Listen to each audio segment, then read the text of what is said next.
Conte merveilleux de Jacob Ludwig Karl Grimm. Les musiciens de Brême. Un meunier possédait un âne qui, durant de longues années, avait inlassablement porté des sacs au moulin, mais dont les forces commençaient à décliner.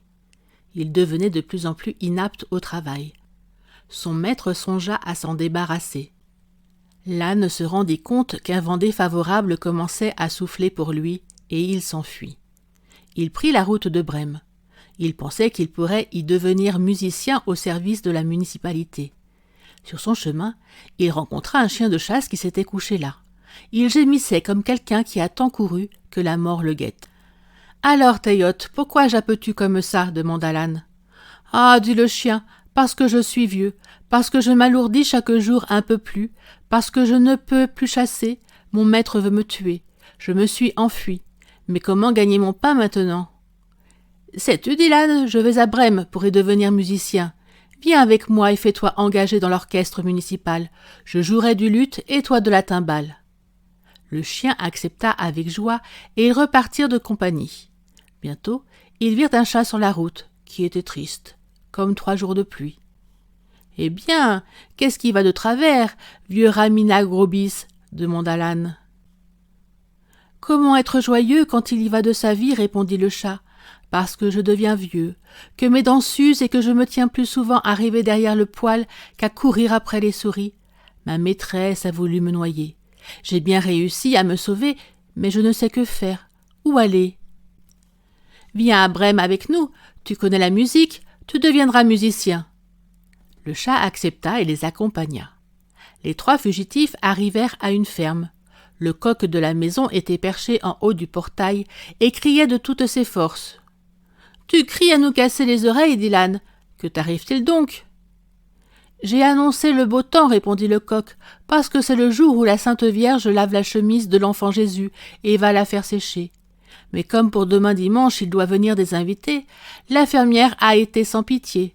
Elle a dit à la cuisinière qu'elle voulait me manger demain, et c'est ce soir qu'on doit me couper le cou. Alors je crie à plein gosier pendant que je puis le faire encore. « Eh quoi, Chanteclair ?» dit l'âne. « Viens donc avec nous. Nous allons à Brême.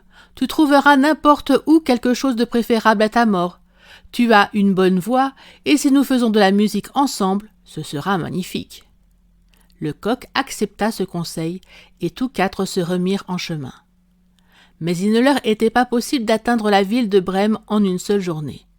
Le soir, ils arrivèrent près d'une forêt où ils se décidèrent à passer la nuit. L'âne et le chien se couchèrent au pied d'un gros arbre, le chat et le coq s'installèrent dans les branches. Le coq monta jusqu'à la cime. Il pensait s'y trouver en sécurité. Avant de s'endormir, il jeta un coup d'œil aux 4 coins de l'horizon. Il vit briller une petite lumière dans le lointain. Il appela ses compagnons et leur dit qu'il devait se trouver quelques maisons par là. On y voyait de la lumière. L'âne dit « Levons-nous et allons-y. Ici le gîte et le couvert ne sont pas bons. » Le chien songea que quelques os avec de la viande autour lui feraient du bien. Ils se mirent donc en route en direction de la lumière et la virent grandir au fur et à mesure qu'ils avançaient. Finalement, ils arrivèrent devant une maison brillamment éclairée qui était le repère d'une bande de voleurs. L'âne, qui était le plus grand, s'approcha de la fenêtre et regarda l'intérieur. « Que vois-tu, Grison ?» demanda le coq. « Ce que je vois, » répondit l'âne, « une table servie avec mets et boissons de bonne allure. Des voleurs y sont assis et sont en train de se régaler. »« Voilà ce qu'il nous faudrait, » repartit le coq. « Eh oui, dit l'âne, si seulement nous y étions. » Les 4 compagnons délibérèrent pour savoir comment ils s'y prendraient pour chasser les voleurs. Finalement, ils découvrirent le moyen. L'âne appuierait ses pattes de devant sur le bord de la fenêtre, le chien sauterait sur son dos et le chat par-dessus. Le coq se percherait sur la tête du chat. Quand ils se furent ainsi installés, à un signal donné, ils commencèrent leur musique. L'âne braillait, le chien aboyait, le chat miaulait et le coq chantait. Sur quoi, ils bondirent par la fenêtre en faisant trembler les vitres. À ce concert inhabituel, les voleurs avaient sursauté. Ils crurent qu'un fantôme entrait dans la pièce et pris de panique, ils s'enfuirent dans la forêt. Nos 4 compagnons se mirent à table, se servirent de ce qui restait et mangèrent comme s'ils allaient connaître un mois de famine.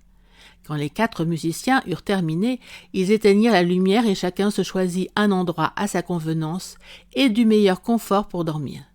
L'âne se coucha sur le fumier, le chien derrière la porte, le chat près du poêle et le coq se percha au poulailler. Et comme ils étaient fatigués de leur long trajet, ils s'endormirent aussitôt.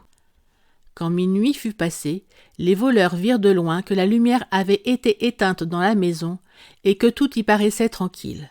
Leur capitaine dit : « Nous n'aurions pas dû nous laisser mettre à la porte comme ça. » Il ordonna à l'un de ses hommes d'aller inspecter la maison.